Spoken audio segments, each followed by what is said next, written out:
नमस्कार, आर्यावर्त टाइम्स देख रहे हैं आप। मैं हूं आपके साथ पूजा। उत्तर प्रदेश में 2022 में हुए विधानसभा चुनाव में एक गाना बहुत ही ज्यादा मशहूर हुआ था। वह गाना था, जो राम को लाए हैं हम उनको लाएंगे, दुनिया में फिर से हम भगवा लहराएंगे, यूपी में फिर से हम भगवा लहराएंगे। यह गाना एक तरह से बीजेपी का प्रचार गीत बन गया था। बीजेपी की हर रैलियों और जनसभाओं में यह गाना खूब बजाया जा रहा था और इस गाने का असर भी दिखा। बीजेपी उत्तर प्रदेश में योगी आदित्यनाथ के नेतृत्व में लगातार दूसरी बार सरकार बनाने में कामयाब रही। इस गाने में उत्तर प्रदेश के मुख्यमंत्री योगी आदित्यनाथ की प्रशंसा की गई थी और योगी आदित्यनाथ की ओर से अयोध्या और काशी में किए गए कार्यों की तारीफ की गई थी और मथुरा को सजाने संवारने की बात की गई थी। और यह गाना एक बार फिर चर्चा में है।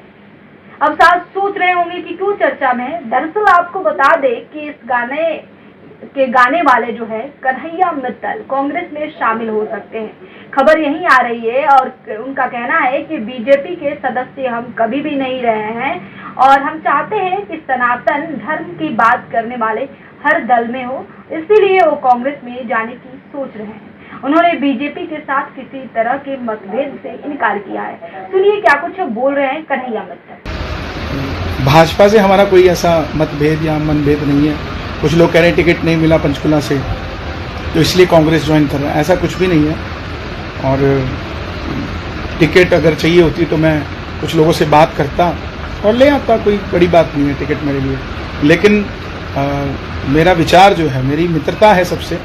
मैंने कभी नहीं कहा कि भाजपा को वोट दो। हमने यही कहा कि जो राम मंदिर के लिए काम करे, जो सनातन के लिए काम करे, उसका साथ दो। और उसके लिए अगर हमें कहीं पर भी बैठ के हम उस काम को कर सकते हैं। आप अपनी तपस्या सड़क पर भी कर सकते हैं तो हिमालय पर भी कर सकते हैं, पानी में भी कर सकते हैं तो अग्नि पे भी कर सकते हैं। ज़रूरी नहीं कि आप एक ही दल में रहकर आप अपनी तपस्या करो। और मैं तो कभी भाजपा में मूल रूप से था भी नहीं। हाँ, ऊपर से मुझे बुलाया जाता था कि आप आइए हमारे यहाँ, जो राम को लाए हैं वो भजन गाइए। और वो भजन भी आप सुनेंगे तो उसमें कहीं भाजपा का नाम नहीं, उसमें महाराज जी हमारे गुरु हैं योगी आदित्यनाथ जी, उनके लिए हमने वो गाया। वो आज भी हैं, कल भी रहेंगे, सदैव रहेंगे। चाहे हम किसी भी दल में जाएं या ना जाएं, उससे कोई फ़र्क नहीं पड़ता।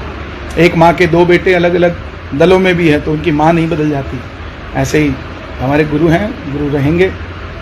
कांग्रेस पार्टी में मेरा जाने का मन है और मैं सेवा करना चाहता हूँ, लोगों का भला करना चाहता हूँ, लोगों का साथ देना चाहता हूँ और एक मिथ खत्म करना चाहता हूँ कि एक ही दल के अंदर आप रहकर सनातन की सेवा कर सकते हैं। ऐसा नहीं है। आप कहीं पर भी हों, किसी भी परिस्थिति में हों, कहीं पर भी हों, आप सनातन की सेवा कर सकते हैं। आने वाले समय में कब ज्वाइन करेंगे, कैसे होगा, क्या होगा, वो मैं आप सबको बताऊंगा, क्योंकि आप सब मेरे अपने हैं। बहुत सारे लोग हैं जो ये कहेंगे कि ये ऐसे क्यों कर दिया, वैसे क्यों कर दिया। तो ऐसा आप उस चीज़ पर ध्यान ना दें, मैं पर्सनली कहूँ। क्योंकि सबसे बड़ा मैसेज मैं यही देना चाहता हूँ कि हम किसी दल के लिए काम नहीं कर रहे थे, हम सनातन के लिए काम कर रहे थे। और जब भी कर रहे थे उसी के लिए कर रहे थे और उसी के लिए करते रहेंगे और उसी के लिए करते। तो आपने सुना कन्हैया मित्तल को 2022 में इनका गाना खूब फेमस हुआ था और खूब मतलब वाहवाही इस गाने से लूटा गया था कि यूपी में फिर से हम भगवा लहराएंगे। मनोज तिवारी के साथ मिलकर ये गाना गाए थे और ये गाना खूब वायरल हुआ था। और अब कन्हैया मित्तल जो हैं कांग्रेस में शामिल होने वाले हैं। अब देखना यही होगा कि कांग्रेस की सदस्यता वो कब ग्रहण करते हैं। फिलहाल इस खबर में बस इतना ही। आप सभी बने रहिए हमारे साथ, देखते रहिए आर्यावर्त टाइम्स।